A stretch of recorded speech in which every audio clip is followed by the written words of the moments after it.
नमस्कार. मी अभिजित नंदराम पेखळे, एक स्थानिक शेतकरी प्लस शेतकऱ्याच्या जोडीबरोबर मी एक बिझनेस चालू केला कन्स्ट्रक्शनचा आणि त्याला घेऊन मी पुढे चाललोय. त्या दिवशी काय झालं की सहसा मी तपोवन STP ला जात नाही. एक थोरात म्हणून एक व्यक्ती आहे, ती माझ्या सहकार्याला भेटली तिथं आणि त्यांनी हे सांगितलं की तुमच्या मालकाला बोलवा. सो मी गेलो तिथं. त्यांनी काय केलं की ती फक्त एक छोटी व्हिडिओ फक्त दाखवली, पण पूर्ण व्हिडिओ त्यांनी दाखवली नाही. माझं मत काय आहे की त्यांना त्रास होतो, धुळीचा त्रास आहे, प्रचंड त्रास आहे, हे मला पण जाणीव आहे किंवा आणि त्याच्याकरता आपण 2 टँकर लावून पाणी पण मारतोय, असं नाही की नाही मारत आहे.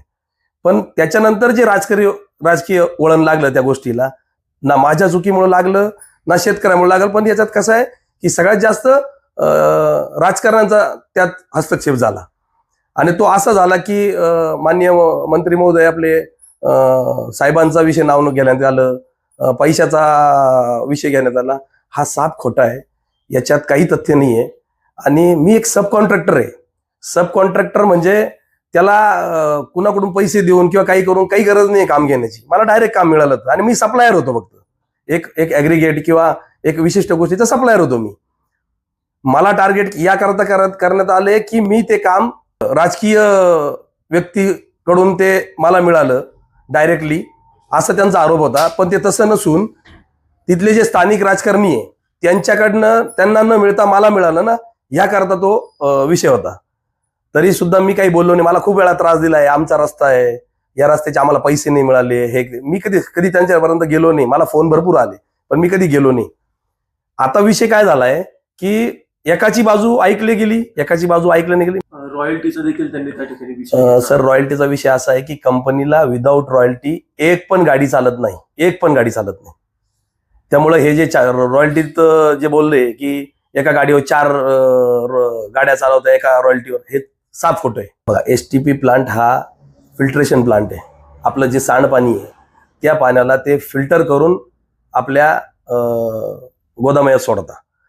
विषय असा आहे की STP जर नाही झाला तर तुम्हीच विचार करा, कुंभमेळा होऊ शकतो का? आणि त्या सांडपाण्यामध्ये आपण कोणी कुंभस्नान करू शकतो का? STP फार फायद्याची गोष्ट आहे आणि त्या गोष्टीमुळे शेतकऱ्यांचा फायदा आहे, लोकांचा फायदा आहे. त्यामुळे ते प्रगतीपथावर काम आहे आणि वेळ पण कमी राहिला आहे. स्थानिक नागरिकांना, शेतकऱ्यांना आपण काय संदेश? जर माझ्याकडून त्यांच्या काही भावना दुखावल्या गेल्या असतील तर मी त्यांची माफी मागतो. त्यांच्या नियमानुसार आपण काम करायला तयार आहे, मला काही अडचण नाहीये.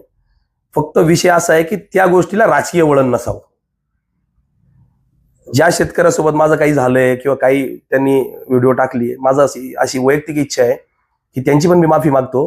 तो जो व्हिडिओ आहे तो छोटा नसावून मोठा करून प्रत्येकाला मिळाला पाहिजे की मी त्यांची माफी पण मागितली होती जाताना आणि ते माझ्या गळा भेट पण मिळाली. त्यांनी मला नातेवाईक म्हणून एक ओळख पण दिली.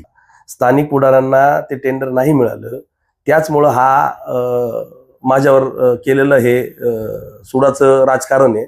बाकी मी कधी कुणाला कोणत्या राजकारणाकडे गेलो पण नाही, पैशाचा पण विषय कधी घातला नाही, ना कुणाची धमकी पण नाही. आता एक विषय त्यांनी एक काढला होता की मी आयुक्ताला पण मानत नाही. सर, असं नव्हतं ते. मी सुधरून सांगतो ती गोष्ट की सर, तुम्हाला जो पण काही तक्रार, म्हणजे मी शेतकऱ्यांना सांगत होतो की तुम्हाला जो पण त्रास आहे तो आयुक्ताला जाऊन तुम्ही त्याच्यात अर्धव्यवहार करा आणि काम करा, एवढंच माझं म्हणणं होतं. आणि सगळ्यात महत्वाचं असं आहे की मी पण एक शेतकऱ्याचा मुलगा आहे, मला शेतकऱ्यांची जाणीव आहे. धुळीचा प्रचंड त्रास आहे हे मला पण कळतंय. तरी सुद्धा मला तुम्ही माफ करावं आणि काम सुरू ठेवण्यात मदत करावी. त्यांनी अजून एक विषय घेतला की तिथं गोल्डन डे स्कूल आहे, एक नवीन स्कूल बनते आहे पण अजून तिचं चालू नाही झाली आहे. त्यांनी जे सांगितलं ते पण खोटं आहे. दुसरा मुद्दा असा आहे की तो रोड सिंगल रोड आहे, त्याच्यामुळे भरधाव वेगाने गाड्या किंवा हा जो उल्लेख केला गेलाय हा खूप चुकीचा आहे. तरी सुद्धा मी माझ्या वर्करांना सांगतो, ड्रायव्हरांना सांगतो की तुम्ही हळू चाला या गोष्टी करता. कॅमेऱ्यामध्ये माझं शूटिंग आलं, ती एक छोटी क्लिप आली.